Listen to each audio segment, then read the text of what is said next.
Hello everyone, मैं doctor प्रगति गुप्ता और आज इस वीडियो में हम बात करने वाले हैं कुछ ऐसी गलतियों के बारे में जो अक्सर फैमिली मेंबर्स कर रहे होते हैं पैरालिसिस पेशेंट्स के या केयर टेकर्स कर रहे होते हैं, जिसके कारण से पैरालिसिस पेशेंट की रिकवरी जो है स्लो हो जाती है या फिर रुक जाती है। तो जब भी इनिशियली किसी को स्ट्रोक होता है वो कंप्लीटली डिपेंडेंट हो जाता है दूसरों पे।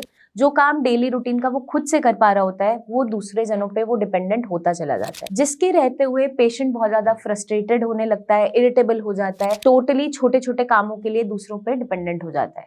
तो जब इनिशियल फेज होता है पेशेंट को काफी ज्यादा जरूरत होती है केयर की, तो जो केयर टेकर्स हैं, फैमिली मेंबर्स हैं, उसकी काफी ज्यादा मदद भी करते हैं रिकवरी फेज तक लेकर आने में, ताकि वो थोड़ा थोड़ा रिकवर होना स्टार्ट हो जाए। लेकिन हम गलती क्या करते हैं, एक बार पेशेंट में जब रिकवरी आनी स्टार्ट हो जाती है वो इतना केपेबल हो गया है कि छोटे छोटे काम अब वो खुद से कर सकता है। आपकी बस असिस्टेंस चाहिए, लेकिन आपकी कंप्लीट हेल्प नहीं चाहिए।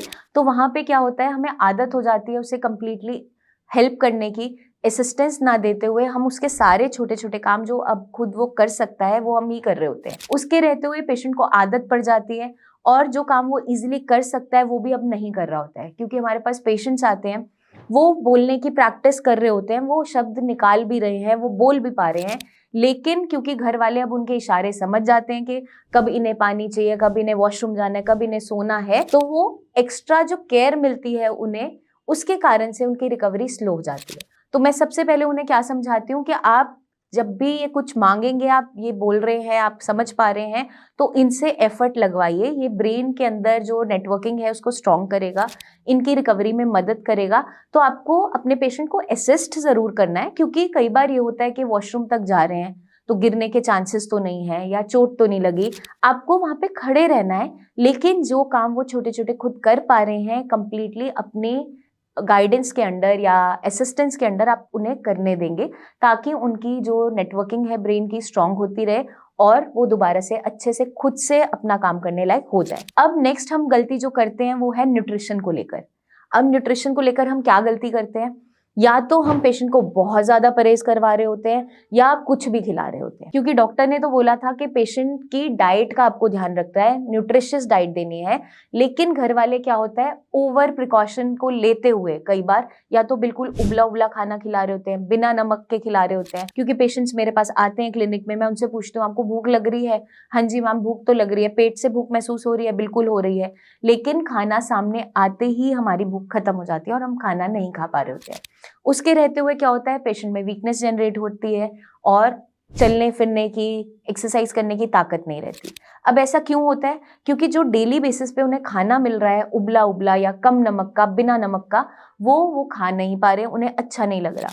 तो मैं उन्हें यही समझाती हूँ केयरटेकर्स को कि आप क्या कीजिए, आप कम ऑयल में कुकिंग कीजिए। ऐसा नहीं है कि बिल्कुल मसाला मना है, आपको बस ध्यान रखना है कि सॉल्ट लिमिटेशन में डालना है। अगर बीपी बढ़ता चला जा रहा है, ऊपर से कच्चा नमक नहीं डालना है।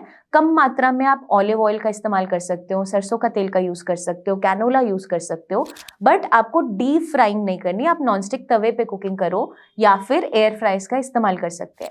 तो आप जो चीजें पेशेंट को टेस्टी फॉर्म में भी बना के दे सकते हो और वो हेल्दी भी रहेंगी। तो इस तरीके से हमें अपनी कुकिंग बदलनी पड़ती है। हम हाई प्रोटीन डाइट पे फोकस करते हैं, क्योंकि प्रोटीनिशियस डाइट ही आपकी रिकवरी में मदद करेगी। तो आपको दालें भी खानी है, ऐसा नहीं है कि आप दालें नहीं खा सकते, क्योंकि जब तक पेशेंट बेड रिडन है, चल फिर नहीं पा रहा, तब थोड़े डाइजेशन इश्यूज जरूर होते हैं, इसलिए लाइट खाना खाने के लिए बोला जाता है। बट वो इनिशियल डेज की बात है। लेकिन एक बार जब पेशेंट मोबाइल हो गया, चल फिर पा रहा है, मोबिलिटी आ गई है, तो उसको एक प्रॉपर हेल्दी डाइट की जरूरत पड़ती है, क्योंकि उसको रिकवरी चाहिए।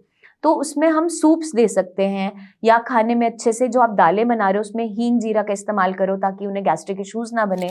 और दिन के टाइम में प्रोटीन डाइट दो, मतलब दालें जो भी आप दे रहे हैं दिन के टाइम में दीजिए। चल फिर पा रहे हैं तो डाइजेस्ट हो जाता है। अब जो पेशेंट्स नॉन डायबिटिक है उन्हें आप राइस भी दे सकते हो कभी कभार चेंज के लिए, बट उसको आप डिस्टार्च करके दोगे। तो ये सारी चीजों का हमें ध्यान रखना है। जंक फूड बिल्कुल नहीं देना है, क्योंकि कई बार जब केयरटेकर्स क्या होता है, एंड में पेशेंट नहीं सुन रहा या बात नहीं मान रहा, तो कुछ भी जो पेशेंट बोल रहा है पसंद का वो खिला देते हैं। तो उससे क्या होगा, बॉडी में न्यूट्रिशन पूरा नहीं जाता, विटामिन डी, B12 भरपूर नहीं जाता, जिससे रिकवरी स्लो हो जाती है। तो एक डाइट प्लान अच्छे से आप फॉलो करो, चीजें रोटेशन में बदल बदल के दो। डिफरेंट सीजनल फ्रूट्स का इंटेक हम कर सकते हैं। और आप साथ में सैलेड्स भी दे सकते हो, सूप्स बना कर दो। विंटर्स के टाइम में आप सूप्स का इंटेक बढ़ा दो। नॉन वेजिटेरियन चिकन सूप ले सकते हैं, वेजिटेरियन वेजिटेबल्स का सूप ले सकते हैं। आपको ध्यान क्या रखना होता है, ज्यादा खट्टी और ठंडी चीजें नहीं देनी है क्योंकि वो रिकवरी को थोड़ा सा हिंडर करती है, ताकि बॉडी में पेन जनरेट ना हो या फिर पेशेंट को बहुत ज्यादा स्टिफनेस ना क्रिएट हो। अब हमें ध्यान रखना होता है पानी का। अब पानी में अक्सर हम गलती क्या करते हैं, जितने भी केयर टेकर्स हैं या फिर फैमिली मेंबर्स हैं, कई बार कुछ पेशेंट्स डर के मारे पानी नहीं पी रहे होते क्योंकि उन्हें वॉशरूम जाने में दिक्कत होती है या बेड वेटिंग हो जाती है। तो ऐसे समय में मैं ये बोलती हूँ कि आप रात के समय में पानी 8 o'clock के बाद थोड़ा सा रिस्ट्रिक्ट कर दो, लिमिट कर दो, but through out the day आपको पानी नहीं रोकना है। क्योंकि कई बार केयर टेकर्स या घर के लोग, क्योंकि टोटली वो सुबह से लेकर शाम तक सपोर्ट कर रहे हैं, उन्हें हेल्प कर रहे हैं, तो थक भी जाते हैं। तो डर के मारे कि बार बार ये बेड वेटिंग ना कर दें या फिर बार बार वॉशरूम ले जाना पड़ेगा, पानी ही बंद कर देते हैं पेशेंट का या बहुत कम देते हैं। उससे दिक्कत क्या होती है, पेशेंट को यूटीआई होने के चांसेस होते हैं, उनकी रिकवरी रुक जाती है, बॉडी में डिहाइड्रेशन होने लगती है, स्ट्रेंथ नहीं होता, बीपी फॉल कर जाता है या अचानक से बढ़ भी जाता है कई बार। तो इस कंडीशन में हमें छोटी छोटी स्मॉल सर्विंग्स गुनगुना पानी करके आप दिन भर में दो। बार बार उन्हें वॉशरूम जब वो जाएंगे, इतने मोबाइल हो चुके हैं तो उनकी एक्सरसाइज ही होगी। जब तक वो बेड रिडन है, कैथेटर पे हैं, तब तक तो कोई इशू नहीं होता। लेकिन जब वो एक बार ऐसा है कि थोड़ा बहुत चलने लग गए हैं या फिर थोड़ा थोड़ा सेंस अब आ गया है यूरिनेशन का, तो वो कंप्लीटली वॉशरूम जा सकते हैं। या फिर हम क्या कर सकते हैं, हम डायपर का भी यूज कर सकते हैं हाइजीन को ध्यान में रखते हुए, लेकिन आपको उनका पानी नहीं रोकना है। जितनी ऑप्टिमम हाइड्रेशन बॉडी को चाहिए वो बहुत इंपॉर्टेंट है। तो लिप्स ड्राई नहीं हो रहे, स्किन ड्राई नहीं हो रही, इस चीज का ध्यान रखना है, तो आपको पता चल जाएगा कि आपका पेशेंट अच्छे से हाइड्रेटेड है या नहीं। इन सारी चीजों का हमें खास ध्यान रखना है। नेक्स्ट हमारा आ जाता है एक्सरसाइज। या तो हम पेशेंट को बिल्कुल एक्सरसाइज नहीं करवा रहे होते हैं क्योंकि पेशेंट सपोर्ट नहीं कर रहा, चिड़चिड़ा हो रहा है, आप पे गुस्सा कर रहा है, या फिर हम उसको बहुत ज्यादा पुश करते हैं।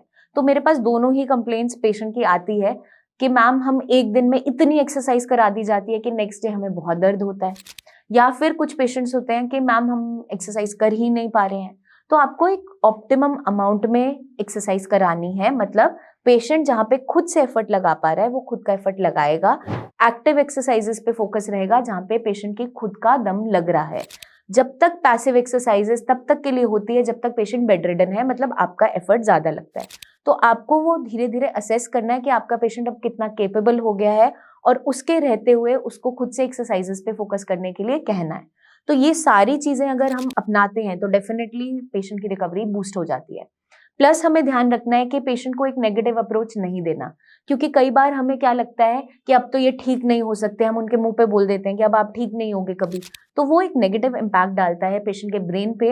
आपको मोटिवेटेड रखना है, उन्हें मोटिवेटेड रहना भी है, क्योंकि आप सुबह से लेकर शाम तक उनके साथ लगे हुए हो। आपको अपनी हेल्थ का भी ध्यान रखना है, उनका ध्यान भी रखना है। तो आपके लिए सबसे पहले स्ट्रेस फ्री रहना बहुत इंपॉर्टेंट है। और ये सारी गलतियां बिल्कुल मत कीजिए, क्योंकि आपका पेशेंट उतना जल्दी ही रिकवर कर पाएगा अगर हम इन सारी चीजों को अवॉइड करते हैं और ध्यान देते हैं। मैं उम्मीद करती हूँ ये वीडियो आपको मदद करेगी अपने पेशेंट की केयर करने में, और ये गलतियां ना दोहराएं, ताकि आपका पेशेंट जल्दी से जल्दी इंडिपेंडेंट भी हो जाए और अपनी इस बीमारी से उसका पीछा छूट जाए। जल्दी हम आपसे फिर मिलेंगे, तब तक के लिए अपना खास ध्यान रखिएगा एंड टेक केयर।